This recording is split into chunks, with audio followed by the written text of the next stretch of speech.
தம்பி ஆகாஷ் டெலிசனுடைய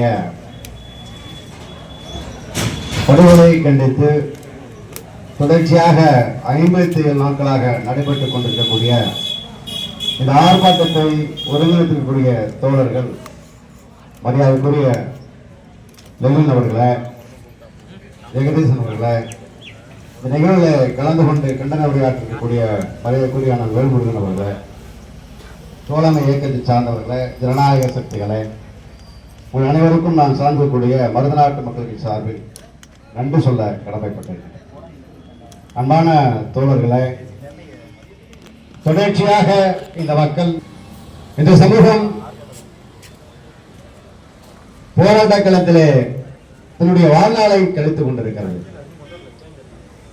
தம்பி ஆகாஷ் அவர்கள் கடந்த 8ஆம் தேதி விசாரணைக்கு அழைத்துச் சென்று விசாரணையை காவலர்களால் அடித்து படுகொலை செய்யப்பட்டிருக்கிறார்.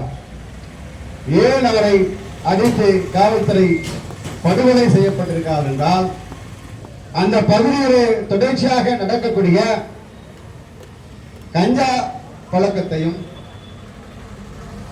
அங்க இருக்கக்கூடிய குண்டர்களையும் அவர் தட்டி கேட்டிருக்கிறார். அதனுடைய வெளிப்பாடுதான் அவர்களை அவர் தாக்க வேண்டிய சூழலுக்கு தள்ளப்பட்டிருக்கிறார். அந்த விசாரணைக்கு அழைத்து சென்ற காவல்துறை தம்பி ஆகாஷ் அவர்களை திட்டமிட்டு அடித்து படுகொலை செய்ய வேண்டும் என்ற நோக்கத்தோடு அவர்கள் அடித்திருக்கிறார். அவர் கால் எலும்பு முறியும் அளவிற்கு அவரை அடிக்க வேண்டிய தேவை என்ன இருக்கிறது? அவர் தலையிலே பலத்த காயம் வரும் அளவிற்கு அவரை தாக்க வேண்டிய சூழல் அங்கு ஏன் அவர்களுக்கு வந்தது?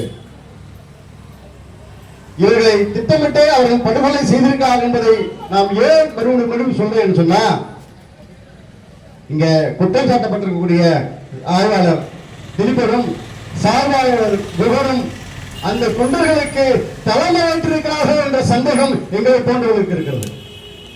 அவர்களும் கல்லூட்டு பெற்றுக் கொண்டு அந்த பகுதியிலே கஞ்சா புழக்கத்தை அங்கே நடைமுறைப்படுத்துவதற்கு இவர்கள் துணை நின்றிருக்கிறார்கள். அதை தட்டி கேட்க சென்ற ஆகாஷ் அவர்களை பலி கொடுத்திருக்கிறார்கள் என்றுதான் எங்களை போன்றவர்களுக்கு என்ன தோன்றுகிறது? தொடர்ச்சியான இந்த மக்கள் போராட்டத்தில் நிற்கிறோம். தொடர்ச்சியான சாதிய எதிர்க்கும் களத்தில் இந்த மக்கள் நின்று கொண்டிருக்கிறார்கள். தொடர்ச்சியாக பட்டியல மக்கள் சாதிய வன்மங்களுக்கும் இங்கே லாக்அப் மரணத்திற்கும் இந்த மக்கள் படுகொலை ஆகிக் கொண்டிருக்கிறார்கள். தம்பி கடந்த சில ஆண்டுகளுக்கு முன்பாக தம்பி முத்துமலர்கள் சிறைக்கு அவர்களால் அங்கே அடித்து சித்திரவதை செய்து படுகொலை செய்யப்பட்டார். தொடர்ச்சியாக 75 நாட்கள் அந்த மக்கள் அங்கே போராட்ட களத்திலே நின்றார்கள். அந்த இப்ப எனக்கு முன்னாடி பேசிய தோழர் சொன்னது போல இந்த தமிழ் தேசியம் பேசுகிறவர்கள், பொதுவுடைமை பேசுகிறவர்கள் அந்த 75 நாட்களும் இந்த மக்கள் போராட்ட களத்தில் இருப்பதை வேடிக்கை பார்த்துக் கொண்டிருந்தார்கள். எங்க போன்ற இந்த கூட்டத்தில் நாங்க ஆரம்பத்தில் கலந்துக்கிட்டோம். அதுக்கு பிறகு வர முடியல, பல்வேறு வேலைக்காரங்க வர முடியல. நான் தொடர்ச்சியா 57 நாட்களாகும் இந்த போராட்டத்தில் இருக்கிற தோழர்களுக்கு மீண்டும் நன்றி சொல்ல கடமைப்பட்டிருக்கேன். போராட்ட களத்தில் தொடர்ச்சியா நின்ற சமூகம் இந்த மண்ணிலே தமிழ்நாட்டிலே அரசியலே முன்னோடியாக இருந்த சமூகம் இன்றைக்கு மெல்ல மெல்ல அதிலிருந்து அப்புறப்படுத்தப்பட்டு தலைமைப்படுத்தப்பட்டு நிற்கிறாங்க. நீங்க அர்ப்பணிப்போடு களத்தில் இருப்பவர்கள் ஒரு சில பேர் தான். அந்த ஒரு சில பேர் எல்லாம் தம்பி லெனின் போன்றவர்களை பார்க்கிறேன். தொடர்ச்சி 57 நாட்களா அவர் இங்க இருக்கான்னு நினைக்கிறேன். அன்பான தோழர்களே, தமிழ்நாட்டில் இந்த சமூக மக்கள் அரசியல் விழிப்புணர்வோடு களத்திலே நிற்கும் வரை இது போன்ற ஆர்ப்பாட்டங்கள்ல இது போன்ற நீதி கிடைப்பதற்கு தொடர்ச்சியான போராட்ட சூழல் தான் இருக்கு. இங்க தமிழ்நாட்டில் 40 ஏக்கர் இருக்கு, 50 இருக்கு. இந்த சமூகத்துக்கு மட்டும் இருக்கு. கொள்கை சார்ந்து உங்களோட கொள்கை சார்ந்து இயக்கத்தோடு நீங்க உங்களை கைகோர்த்து நிக்கணும்னு நான் கேட்டுக்கிறேன். ஒரு துக்க நிகழ்வுல போராட்ட களத்தில் நிற்கிறாங்க, இங்க வந்து நான் சொல்ல நினைக்காதீங்க. இங்க பிறந்துக்காம எங்க பிறந்துக்க முடியும்? இந்த மக்களை அரசியல்படுத்த வேண்டும், பக்குவப்படுத்த வேண்டும் என்று தொடர்ச்சியா நாங்க இந்த மக்கள் பக்கத்துல நின்றுட்டு இருக்கிறோம். அந்த அடிப்படையில் சொல்றேன், காவல்துறை இந்த இருக்கக்கூடிய காவல்துறை காக்கி உடுப்பு போட்டா தன்னை அரசனாக உணர்றான். அந்த அளவுக்கு காவல்துறை காக்கி சட்டை போட்ட உடனே தன்னை அரசனாக உணர்ந்து தொடர்ச்சியா பட்டியல மக்களை விசாரணைக்கு அழைத்து சென்று அடித்து சித்திரவதை செய்வதை இங்க நிறைய பழக்கத்தில் வச்சிருக்கிறாங்க. இங்க கேட்கறதுக்கு ஆள் இல்ல. நாயீட்டு சமூகமாக இந்த மக்கள் இருக்கிறார்கள் என்பதை அவர்கள் நம்ம தொடர்ச்சியா உணர்த்திட்டே இருக்கிறான். இந்த போராட்டம் மிகப்பெரிய இன்னும் விரிவடைய வேண்டும். மக்கள் தொழில் போராட்டமாக இது வெடிக்க வேண்டும். அமைதியாக ஜனநாயக முறையில் மக்கள் போராடி கொண்டிருக்கிறார்கள். ஒரு ஓரமாக நிற்கிறான்னு சொல்லி காவல்துறையின் இந்த மாவட்ட நிர்வாகம் இதை கண்டுகொள்ளாமல் இருக்கிறது. காவல்துறைக்கு எதிராக அரச பயங்கரவாதத்துக்கு எதிராக இந்த சமூகம் போராடுவது புதிதல்ல.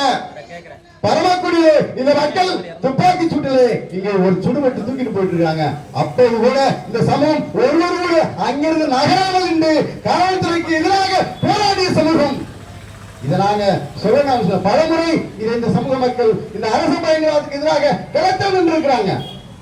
அப்படிப்பட்ட சமூகத்தை சமூக ஜனநாயக முறைப்படி தம்பி ஆகாசுக்கு நீதி கட்டி 57 நாட்களாக போராடி கொண்டிருக்கிறார்கள். இந்த மாவட்ட நிர்வாகம் காவல்துறையில் தமிழ்நாட்டை இருக்கிற அரசும் இதை உடனடியாக செவிசார்த்து இந்த நடவடிக்கை எடுக்கிறது என்று சொன்னால் மறுநாட்டு மக்கள் கட்சி மதியில் ஒரு ஆர்ப்பாட்டத்தை இங்கே ஏற்பாடு செய்திருக்கிறோம். அந்த ஆர்ப்பாட்டத்தை பெருங்குறவாக நீங்க எல்லாரும் கலந்துக்கிறோம்.